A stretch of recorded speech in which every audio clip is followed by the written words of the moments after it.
Hello everyone. In management account, we have started the cash budget. We have seen the theory of cash budget. Today we are going to start the sum of cash budget. So let's start with the sum number 1.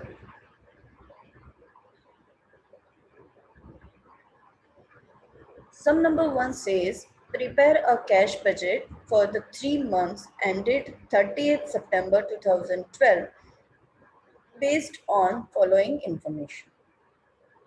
We have to make the cash budget for 3 months, and these 3 months are ended with September 2012, 30th September 2012. So it means we have to make the statement, the cash budget for July, August and September, these 3 months. Okay, we have some information below. First is cash at bank on 1st July 2012.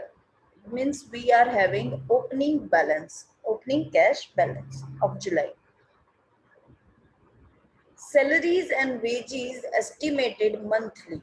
It means this much amount is paid as salary and wages every month. So we have to include this expense on every month, in every month. Interest payable, August 2012, 5,000. This interest is payable in August 2012, means this expense will include in August month only. Now we have estimated particulars June, July, August and September months details. First is given cash sales, second credit sales, then purchase and then other expenses. Cash sales is our cash revenue, our cash receipt. Credit sales, we have to find out the collection from the debtors according to the credit sales. This information is useful for us for finding the collection from the debtors. Then purchases. This information is used to find out the payment to the creditors. How much payment we are paying to our creditors, that we can find from the purchase. Then the other expenses are there. Other expenses also is one kind of payment, one kind of expense for us. Then the additional information is given that credit sales are collected 50% in the months sales are made and 50% in the month following. Collection from credit sales are subject to 5% discount if payment is received during the month of purchase and 2.5% means 2.5% if payment is received in the month following. That means we are having the information that our credit sale is divided into two parts.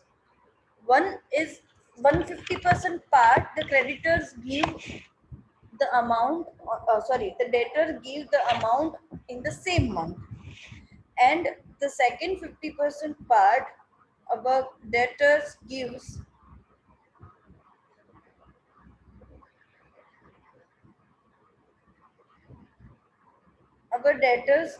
the payment after 1 month. Whatever amount we are collecting in the same month on credit sales, we have to give 5% discount to them, and whatever amount we are receiving in the next month, we have to give 2.5% discount to them. Okay, so this will show in the calculation. Then even further creditors information is also there. Creditors are paid either on a prompt or 30 days basis. Either he paid prompt or after 30 days basis. It is estimated that 10% creditors are in the prompt category. Means same here, this part also, creditors are also divided into two parts. One is 10% and the other is 90%. 10% is we can treat as cash purchase, and 90% is received in the next month. Okay, here there is no discount. So let's start the calculation.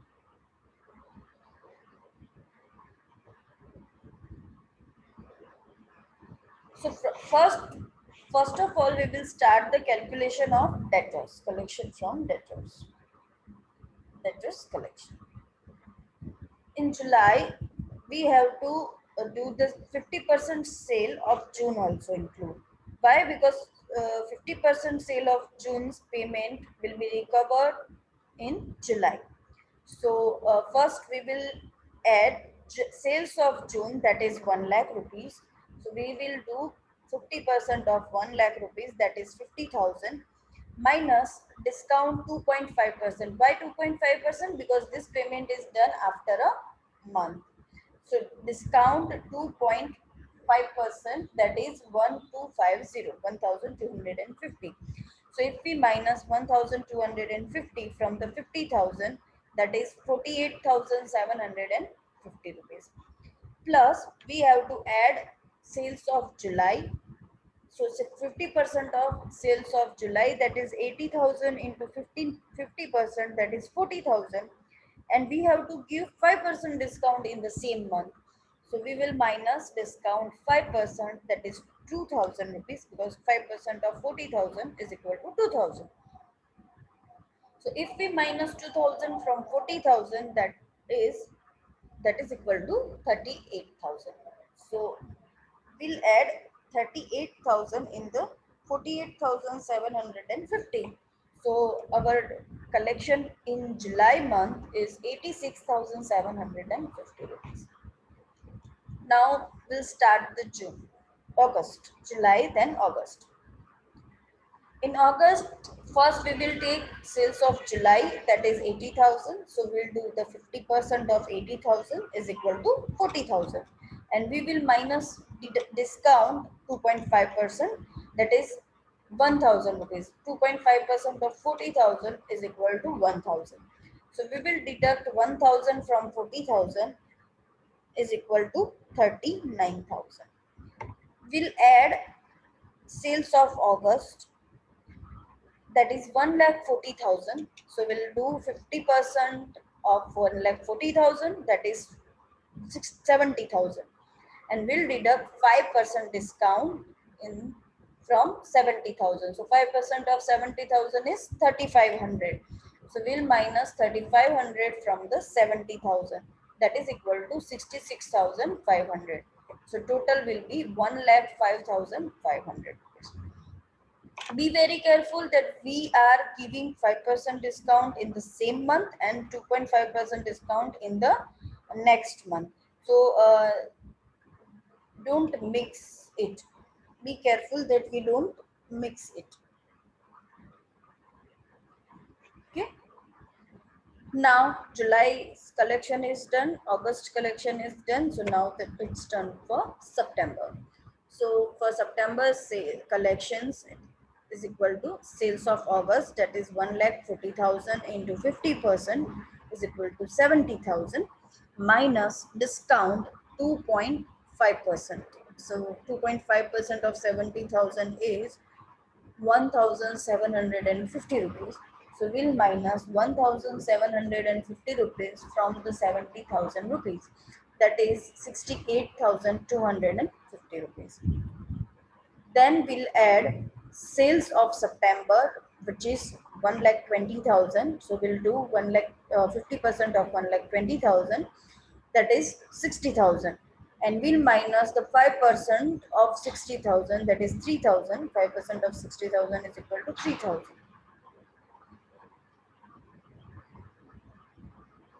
So 60,000 minus 3,000 is equal to 57,000. We'll add 57,000 into 68 25,250. So that is 1,25,250 rupees. So now uh, we have the debtors collection for all the 3 months. Now we will find out the payments to the creditors. It will be found from the purchase.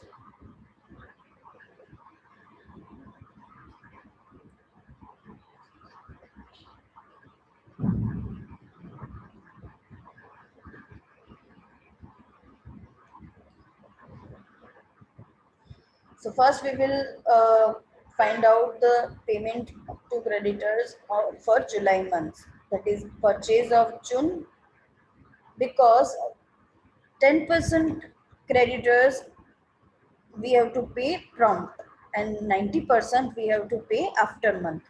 So we will consider purchase of June, that is 1,60,000 into 90%. So 90% of 1,60,000 is 1,44,000, plus we will add purchase of July's 10%.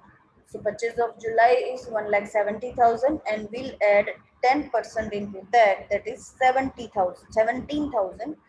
So 1,44,000 plus 17,000 is equal to 1,61,000.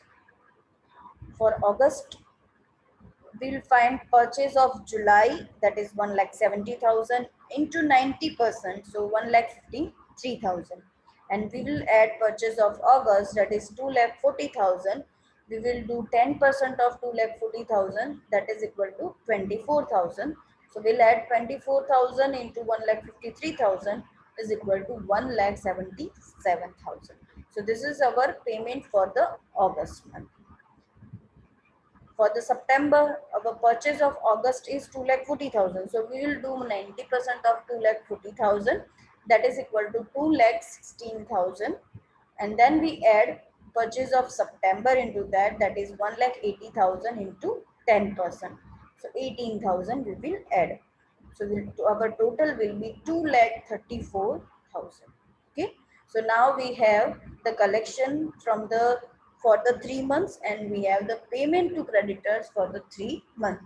And other than this information is already given in our amount. Okay.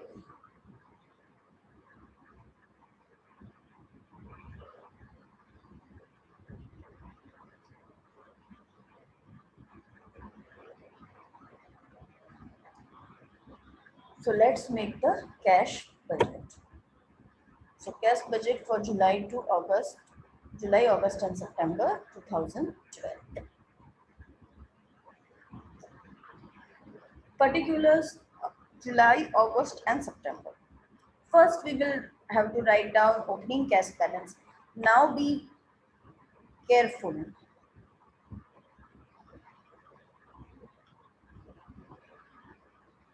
Always remember the opening cash balance of August and September we will find step by step. We are having just opening balance of July, because after calculation of July we can find out the closing balance of July, which can be the opening balance of August. Okay, so opening balance column will be blank while starting of the calculation. First we will write down the opening cash balance for the July month, that is 25,000. Then we add cash receipts. We have to add cash receipts, whatever we receive in cash during the months. So first we'll add cash sales, that is 1,40,000 for the July month, 1,52,000 for the August month, 1,21,000 for the September month.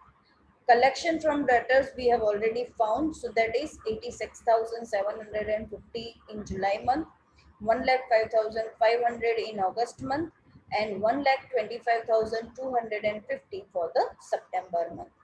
So our total receipts will be, this total also can be done for the August and September later on. First we will do the total of July month. So we'll add 25,000, 1,40,000 plus 86,750. So we get the total 2,51,750. That is our total receipts, and that will be indicated by A. Now cash payments. For cash payments, first we will write down the purchase, that is 1,60,000, whatever we have found already, payment to the creditors. So that is 1,61,000 for the July, or 1,77,000 for the August, and 2,34,000 for the September.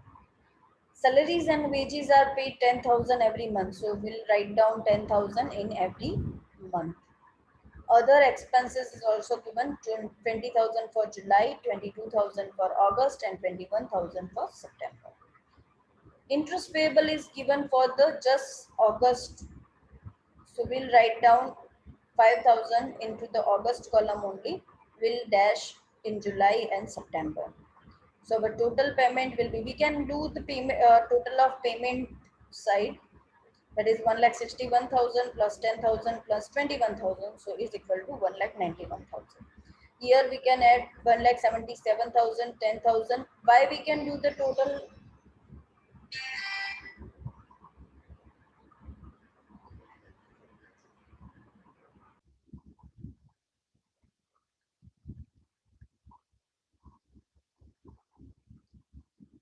So we can add it by, we can do the total for 3 months together, because there is no amount will be added later on. So for the payment we can add and we can do the total.